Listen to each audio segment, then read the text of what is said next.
المشاهدين الأكارم، السلام عليكم ورحمة الله تعالى وبركاته. أحييكم من الفضائية الإثرية وأقدم لكم نشرة الأخبار نستهلها كالمعتاد بأهم ما جاء فيها.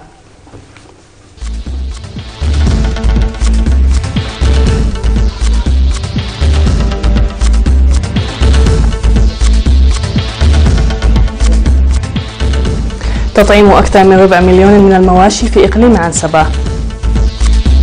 تحسين الحياة المعيشية للمعاقين في إقليم القاشبركة.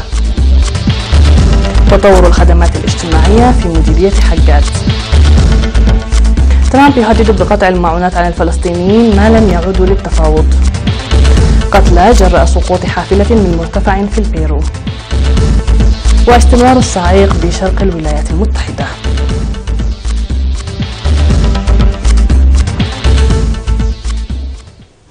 من العناوين إلى التفاصيل، أهلا بكم. أعلن المسؤول البيطري في إقليم عنسبة السيد ميكائيل تسفاسلاسي عن تطعيم حوالي 630 ألف من المواشي ضد الأمراض الباطنية والجلدية، وذلك في إطار حملة التطعيم المنتظم في الإقليم خلال عام 2017 المنصرم. وفي اللقاء الذي أجراه مع وكالة الأنباء الإريترية، أوضح السيد ميكائيل أهم أهداف البرامج التي جرت في 90 إدارة للضواحي و131 نقطة خلال 43 يوما لضمان صحة المواشي، وكذلك تأكيد استمرارية إنتاجية المواشي. وذكر عن تحقيق أعمال تطعيم فاعلة بفضل اكتمال أدوات التطعيم والأدوية، بالإضافة إلى تعاون مدراء الضواحي والمجتمع، حيث تم تطعيم 444 ألف رأس من الماعز والأغنام، و141 ألف من الأبقار، وأكثر من 17 ألف من الإبل، وكذلك حوالي 27 ألف من الدواب. وفي الختام، أوصى السيد ميكائيل تسفاسلاسي المزارعين لضرورة متابعة إرشادات الخبراء الزراعيين وعلاج مواشيهم في أقرب مكتب الزراعة في حال ظهرت أي أمراض بالمواشي، وإبداء التفاعل الإيجابي لإنجاح برنامج التطعيم. وقدم أصحاب المواشي مقترحات بناءة، منها بأن التطعيم المجاني الذي تقوم به وزارة الزراعة سنويا ظل يلعب دورا كبيرا لتكاثر مواشيهم ومضاعفة الإنتاج، مؤكدين تعزيز تعاونهم لإنجاح ذلك البرنامج الكبير.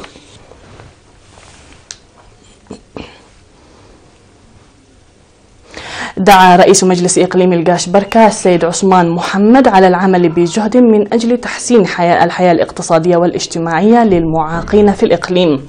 وفي الكلمة التي ألقاها السيد عثمان في الاجتماع التقييمي لأنشطة فرع الجمعية الوطنية لمعاقي الحرب في إقليم القاشبركة، قال إنه يجب من الجهات المعنية الدفع بالبرامج التي تعزز بقدرات المعاقين في جميع المجالات.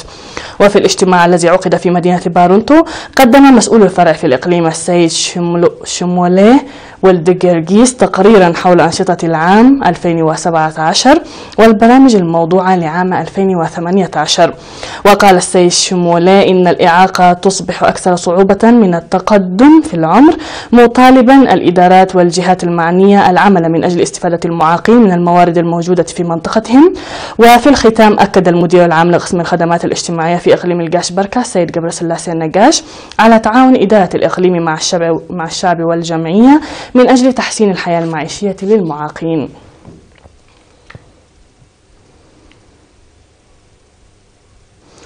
قيم في الاجتماع الذي عقد في 28 و 29 من ديسمبر الماضي تطور مشاركة الطلاب في مائدة التعليم، إلا أن مشاركة الطلاب الذين فاتتهم فرص التعليم في العمر المحدد ظلت متدنية حتى الآن.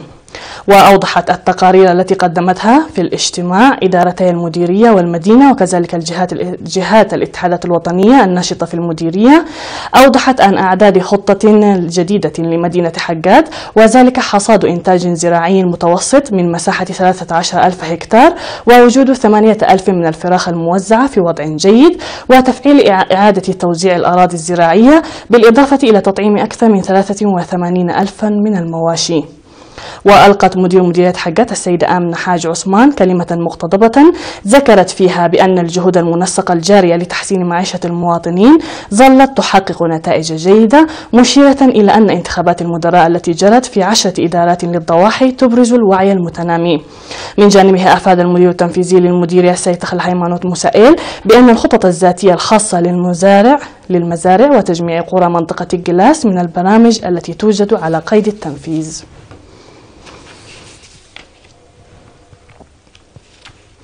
عقد مكتب وزارة العمل والرعاية الاجتماعية في الإقليم الجنوبي سيمينارا ل 87 أو 78 من وكلاء التأهيل الاجتماعي في القرى بمديريات صنعفة وعد قيح وسجنيتي وطورونا وميعيني ودك أمحارة لرعاية المعاقين.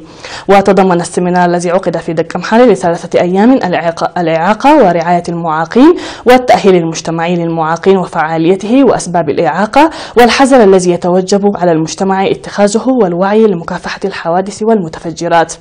وقال مسؤول متابعة أوضاع المعاقين في المكتب المركزي لوزارة العمل والرعاية الاجتماعية السيد جزائي إمباية أن على وكلاء التأهيل في القرى القيام بالدراسات حول الإعاقة التي تحدث في مناطقهم بموجب التدريب الذي حصلوا عليه وتقديم معلومات دقيقة.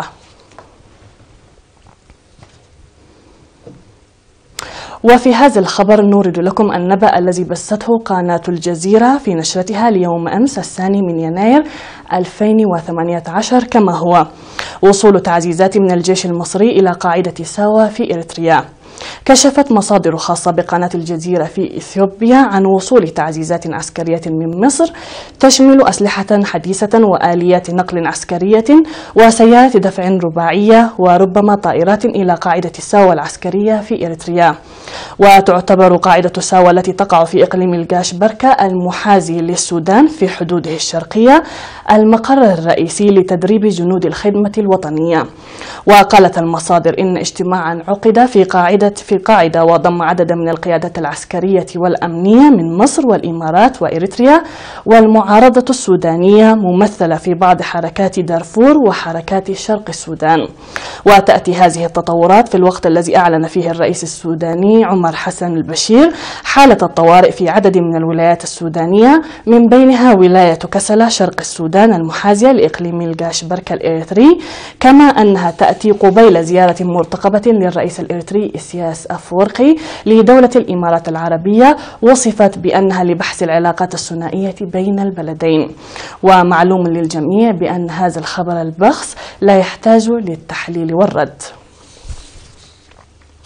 كانت هذه الأنباء المحلية مشاهدينا الكرام، فاصل ونعود مع الأنباء العالمية فكونوا معنا.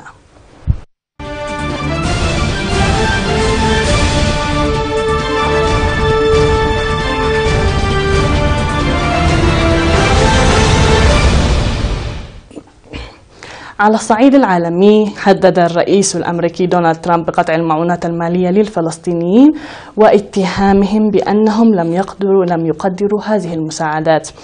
وفي تغريدة على تويتر قال ترامب إن بلاده دفعت للفلسطينيين مئات الملايين من الدولارات سنويا ولم تحصل على تقدير أو احترام. وعبر الرئيس الأمريكي عن اعتقاده بأن الفلسطينيين لم يعودوا مستعدين للمشاركة في المباحثات مع إسرائيل بشأن السلام. وكان الفلسطينيون قد عبروا عن غضبهم بسبب قرار ترامب الاعتراف بالقدس بما فيها الجزء الشرقي المحتل عاصمة لإسرائيل. ورفضت السلطة الفلسطينية استقبال مايك بينس نائب الرئيس الأمريكي الذي ينوي زيارة المنطقة في الشهر الحالي. وكان محمود عباس رئيس السلطة الفلسطينية قد أعلن الشهر الماضي أن السلطة لن تقبل أي خطة سلام أمريكية مقترحة، ووصف واشنطن بأنها لم تعد وسيطا أمينا في عملية السلام بين إسرائيل والفلسطينيين. قضى 48 شخصا على الأقل في البيرو جراء سقوط حافلة على متنها 57 شخصا من على ارتفاع يناهز 100 متر وتحطمها فوق شاطئ صخري بعدما اصطدمت بها شاحنة وقذفتها من أعلى طريق سريع في شمال ليما وفق ما أفادت الشرطة. وقالت الشرطة إن الحادث أوقع 48 قتيلا على الأقل، مشيرة إلى أن عمليات انتشال الجثث توقفت بسبب هبوط الليل ووصول المد البحري إلى مكان حطام الحافلة. وكانت الحافلة متجهة إلى العاصمة البيروفية من مدينة هواشو من الوسط، وعلى متنها 55 راكبا وسائقا. وأعرب الرئيس البيروفي بيدرو بابلو عن حزنه لسقوط هذا العدد الكبير من القتلى في الحادث.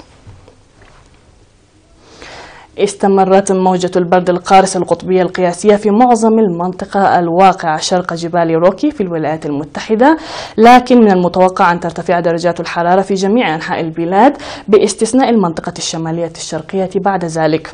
وظلت المدارس مغلقة نتيجة البرد القارس الذي حصد أرواح 4 أشخاص خلال عطلة رأس السنة. وأرجأت المدارس في ولايات آيو وإنديانا وأوهايو ونورث كارولينا بداية الدراسة أو ألقتها، فيها من المتوقع أن تكون درجات الحرارة أقل من المعتاد بما يتراوح بين 11 و 17 درجة مئوية في النصف الشرقي من الولايات المتحدة. وذكرت صحيفة ميلوكي جورنال أن البرد القارس كان السبب في وفاة شخصين في واقعتين منفصلتين في ميلوكي.